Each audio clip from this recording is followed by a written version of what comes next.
क्या है कृष्ण और मोर पंख का संबंध। तो आइए जानते हैं आज की अपनी इस वीडियो में एक नई अध्याय में श्री कृष्ण से। ठीक है। और भाई महाभारत के हमने बहुत सारे किस्से बताए हैं, आप हमारी वीडियोस में जाकर देख सकते हैं। तो अब श्री कृष्ण से बताएंगे हम आपको जुड़ी हुई कुछ बातें। तो क्या है श्री कृष्ण के मोर पंख का राज। तो भगवान श्री कृष्ण को मोर मुकुटधारी कहा जाता है क्योंकि वे अपने मुकुट पर मोर पंख धारण करते हैं। मोर पंख धारण करने के 5 कारण बताते हैं आज को हम अपने इस वीडियो में, लेकिन हमें तो मात्र एक कारण में ही समझ में आता है कि आइए मोर पंख धारण करने की कथा क्या है। पहला, राधा की निशानी। महारास लीला के समय राधा ने उन्हें वैजयंती माला पहनाई थी। कहते हैं कि एक बार श्री कृष्ण राधा के साथ नृत्य कर रहे थे, तभी उनके साथ ही झूमकर नृत्य कर रहे एक मोर का पंख भूमि पर गिर गया। तो प्रभु श्री कृष्ण ने उठाकर उसे अपने सिर पर धारण कर लिया। जब राधा जी ने उनसे इसका कारण पूछा, उन्होंने कहा कि इन मोरों के नाचने में उन्हें राधा जी का प्रेम दिखता है। कहते हैं कि श्री राधा रानी के यहाँ बहुत सारे मोर थे।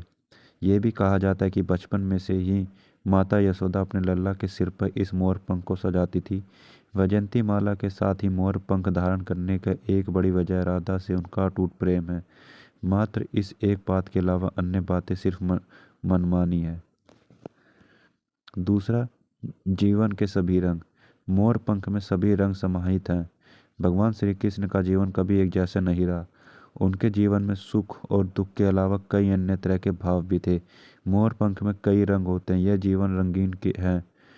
लेकिन यदि आप दुख मन से जीवन को देखेंगे तो हर रंग बिरंगे लगेगा, और प्रसन्न मन से देखेंगे तो यह दुनिया बहुत ही सुंदर है, बिल्कुल मोर पंख की तरह। तीसरा, ग्रह दोष। कई ज्योतिषीय विद्वान मानते हैं कि भगवान श्री कृष्ण ने यह मोर पंख इसलिए धारण किया था क्योंकि उनकी कुंडली में काल सर्प दोष था।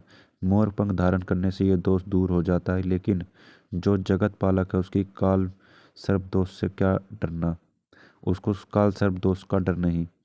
चौथा, ब्रह्मचार्य का प्रतीक। कई लोग यह मानते हैं कि मोर ब्रह्मचार्य का प्रतीक है। मोर पूरे जीवन में एक ही मोरनी के संग रहती है। मोरनी को गर्भ का धारण मोर के आंसुओं को पीकर होता है। अंत इसलिए इतने पवित्र पंछी के पंख को स्वयं भगवान श्री कृष्ण अपने मस्तिष्क पर धारण करते हैं। पांचवा और आखिरी भाई, पांचवा है भाई शत्रु और मित्र समान। कहते हैं कि भगवान श्री कृष्ण मोर पंख धारण करके यह संदेश देना चाहते हैं कि मेरे लिए दोनों ही समान है।